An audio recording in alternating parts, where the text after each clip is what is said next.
If you read in Genesis 14:22, please quickly. अगर आज उत्पत्ति का Look at the way his language changed after the encounter. देखो उसका बातचीत कैसे बदल गया उस मुठभेड़ के बाद। I have raised my hand to the Lord, the God Most High, the possessor of the heaven and earth. See the way he's talking. The attitude of his talk is changed. His speech is changed with one encounter.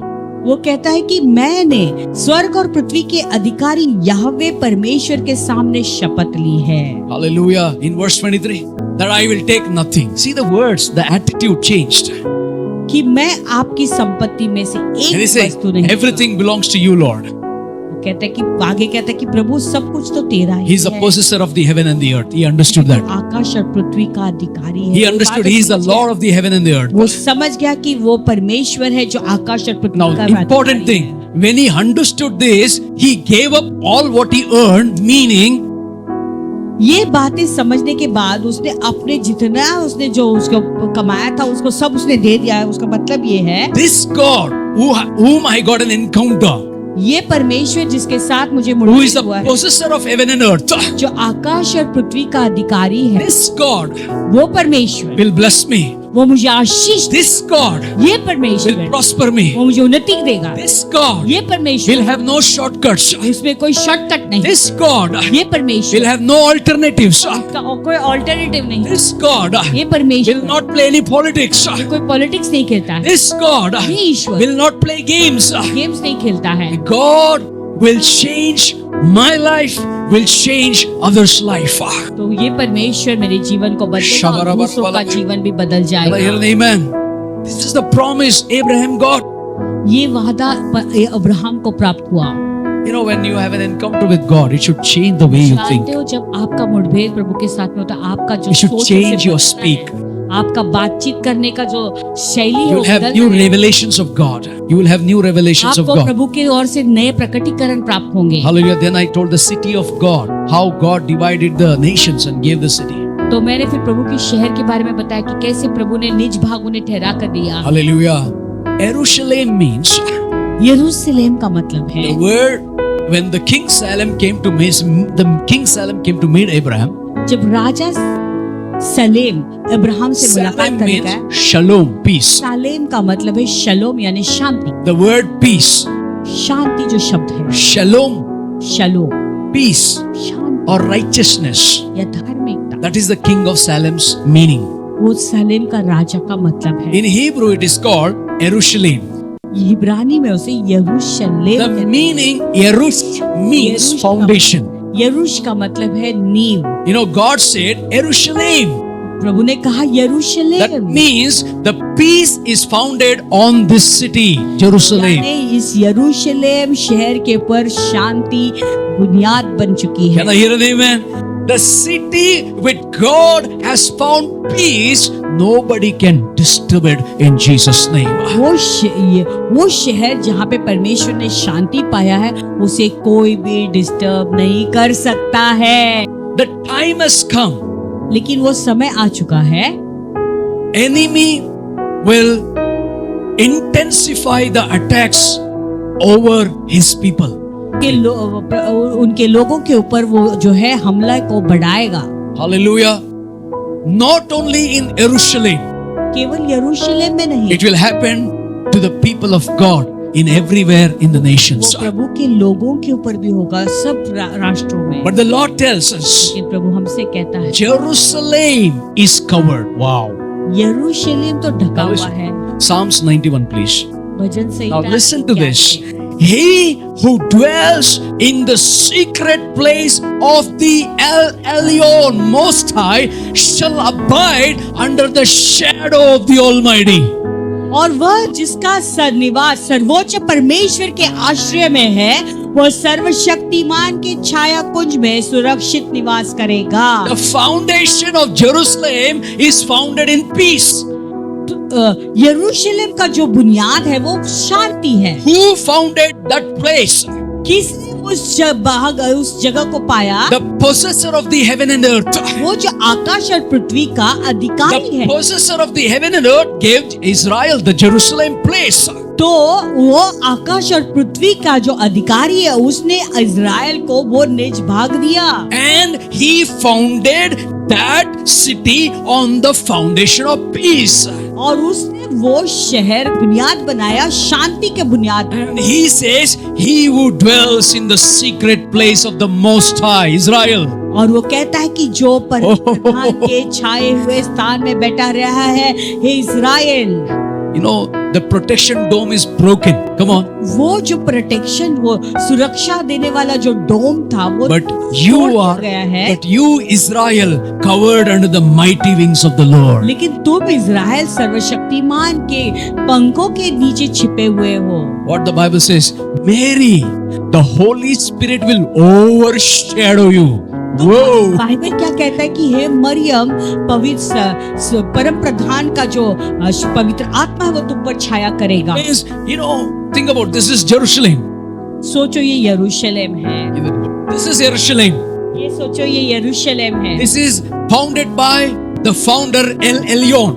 अभी ये Elyon ने इसको, ये वो उसका founder है। And he built the place on the foundation of peace. और उसने वो शांति के ऊपर इसका बुनियाद डाला। All the enemies are looking at this. पूरे शत्रु की नजर इस पर है। From the day one when God founded this. जिस दिन परमेश्वर ने उसकी स्थापना की, उस दिन से आज तक। And said, he is under my wings. और वो कहता है कि वो मेरे पंखों के नीचे इधर है। बॉम्ब है, इधर बॉम्ब है। Get it? तो जहां से इधर से उधर से बॉम्ब आ रहा है तो प्रभु उसको फूंकते हैं। Now listen to this revelation. अभी इस प्रकटीकरण को The सुनो। church life in Jesus is founded on this shalom. और देखो ये कलीसिया लाइफ इन जीसस, ये शलोम के ऊपर ही उसकी संस्था है। And you know, and it is the church is covered under his wings. और प्रभु ये कलीसिया उसके पंखों के नीचे है। Amen. He who dwells in the secret place of the Most High El Elyon. वो जो परम प्रधान के छाए हुए स्थान Next में verse, बैठा रहता है, El Elyon. The Bible says, verse 2, I will say of the Lord, He is my refuge, He is my fortress, my God, in Him I will trust. Thank you. यहोवे के विषय में मेरी घोषणा है कि वह मेरा आश्रय है, मेरा गढ़ है, मेरे शरण स्थान परमेश्वर है, जिनमें मेरा भरोसा है। Church is covered under His wings. कलीसिया उसके Every family is covered under His wings. सब पूरी कलीसिया के लोग उसके Every पंखों के child नीचे of Chhaya God is covered under His wings. सब लोग परमेश्वर के आश्रय में हैं। If you believe this together, say Amen. तो अगर आप विश्वास करते हैं, जोर से आमीन चिल्लाएं। Hallelujah. There is Abraham is going to the greatest property where God has showed and founded in the universe. और अब्राहम एक ऐसी जगह पर जा रहा है, सबसे बड़ी निज भूमि जो पर आकाश और पृथ्वी के अधिकारी ने उसे बताया है जाने के Can I लिए। hear an amen? That means Most High God is walking in that place.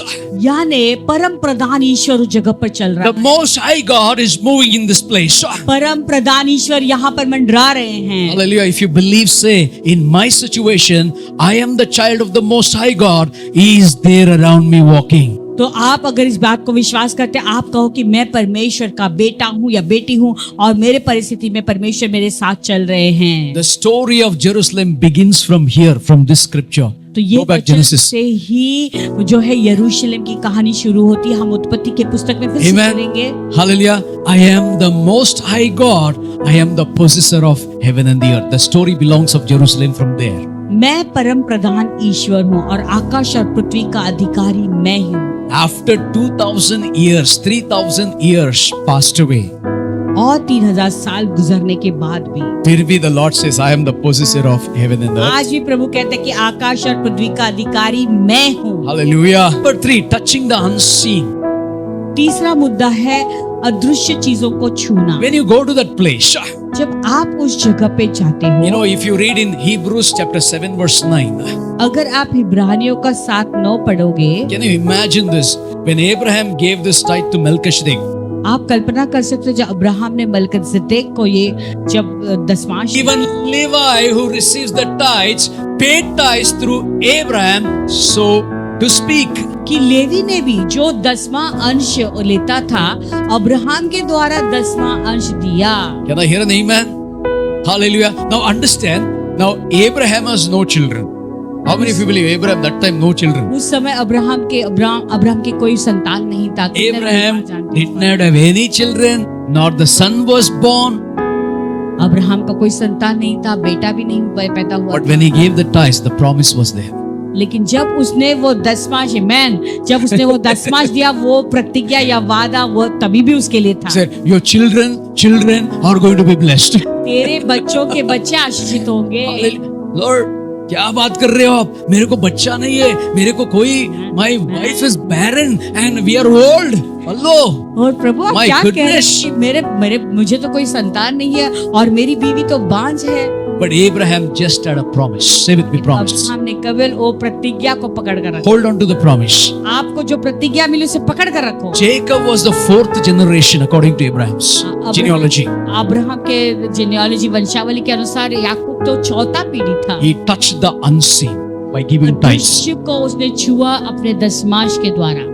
Touching the unseen is very difficult. अदृश्य How को can you छूना touch the बहुत- unseen? अदृश्य को कैसे छुएंगे? बहुत कठिन चीज है। Through tithes, he touched the unseen. अपने दसमांश के द्वारा उसने अदृश्य को छूना। The moment he touched the unseen, जिस क्षण उसने वो अदृश्य को छुआ, Sarah's womb opened up. सारा का गर्भ खुल गया। Can I hear an amen? Yes, I want to multiply. वो कहो कि हाँ मैं फलगुनित होना चाहता हूँ। Yes, I want to multiply. Say with me, I want to multiply. बहुगुणित होना चाहता हूँ। We will touch the unseen generation in the days to come. आने वाले दिनों में अदृश्य पीढ़ियों को मैं We छूऊंगा। are going to touch the unseen future in the days to come. अदृश्य के भविष्य को मैं आने वाले दिनों को मैं छू रहा Come हूँ। on, somebody say yes. How I am going to touch the unseen? तो इस अदृश्य को मैं कैसे छूऊंगा? Because I have the promises of God with me. क्योंकि प्रभु के प्रतिज्ञाएं मेरे साथ में है। Hallelujah. Your futures are going to be released now in Jesus' name. आपके भविष्य रिलीज हो जाएंगे इसी Your वक्त यीशु के finances नाम are going to get released now in Jesus' name. में। आपके फाइनेंसेस रिलीज हो Your जाएंगे। children are going to be released in Jesus' name. आपके बच्चे भी छुटकारा पाएंगे यीशु के I'm नाम telling में। you, I declare the unseen future in this nation for you will be raised up for the glory of God. अदृश्य भविष्य इस देश का उज्ज्वलित हो जाएगा यीशु मसीह के नाम In the में। name of Jesus. यीशु मसीह के नाम में। El Elyon, El Elyon, the truth, जो सत्य है, the most high God जो परम प्रधान is building your future in the unseen realm. वो तुम्हारे भविष्य को तैयार कर रहे It's हैं। a जो time अदृश्य to touch the unseen God in our life. क्या वो अदृश्य परमेश्वर को छूने के लिए आप तैयार है अपने जीवन में? You know, when Abraham had an encounter, जब अब्राहम का मुठभेड़ हुआ, Jerusalem became the property of God. यरूशलेम प्रभु का निज भाग बन गया। Amen. When you have an encounter with God, जब आपका मुठभेद प्रभु के पास you होता है, become the property of God. आप प्रभु का निज भाग बन Can I जाते hear an amen? I want to become the property of God. कहो कि मैं प्रभु का निज भाग You बनना चाहता हूँ। know, God saves the unseen, the future that God has planned will be released in the unseen, and it will come to pass in the time of God तो in जो these days. प्रभु ने आपके लिए plan किया हुआ जो अदृश्य में है वो आपके जीवन में जरूर पूरा होगा यीशु के नाम में। Hallelujah. God says, I'm going to bless my children with wisdom. प्रभु कहता है मेरे बच्चों को मैं बुद्धि देकर आशीष दूंगा, I'm going to lift them up. मैं उन्हें ऊंचा उठाऊंगा। You know, the time has come for the sowing and reaping. ये समय आ चुका है बोने का और काटने का। Are you ready to sow? क्या आप Are you तैयार ready to हैं sow? बोने के लिए? Are you ready to sow? When I say ready to sow, not money, sir. Hello, your future in the hands जब of मैं God. कहता हूं बोने के लिए तैयार है, मैं पैसों की बात नहीं Your करता। life in the hands आपके of God. भविष्य आपका जीवन देने के लिए तैयार है। Abraham क्या? lifted everything and he gave everything and said, Lord, I surrender. Prabhu Abraham ने अपने हाथों को ऊंचा उठाकर कहा, प्रभु मैं सब कुछ तुझे समर्पित करता हूँ। Hallelujah. You know, Melchizedek, मेलकिसेदेक, you know, when he encountered Abraham, जब उसका अब्राहम के साथ में मुठभेड़ हुई, Abraham's life has totally transformed. Abraham का जीवन पूरी तरह से बदल गया। And you know, Melchizedek came with what? जानते हो मेलकिसेदेक किस चीज के साथ वापस He आया? came with bread and wine. और रोटी और दाखरस लेकर That shows the last supper of Jesus Christ. और वो यीशु मसीह का अंतिम You remember? भोजन के विषय में प्रकट किया। Jesus came to his disciple and gave the bread and wine. क्या आपको याद है यीशु मसीह अपने चेलों के पास आता है और उन्हें रोटी और दाखरस देता है? And it is going to happen in the last days. अंतिम उन दिनों में ये बात होगी। The Most High God, we are going to break the bread and wine with Him. परम प्रधान ईश्वर के साथ में भी हम रोटी तोड़ेंगे। The time of fulfillment has come. वो समय पूरा होने का आ चुका है। Can I hear an amen? Now, very lastly, I want to tell you, this is very powerful. अंत में एक बात ठीक है। बताना चाहता हूँ। बहुत God encountered Abraham, He gave tithes, and everything is clear. अभी He gave the अब्राहम के property. साथ में प्रभु का मुठभेद हुआ, उसने अपना 10 दिया, सब कुछ ठीक है।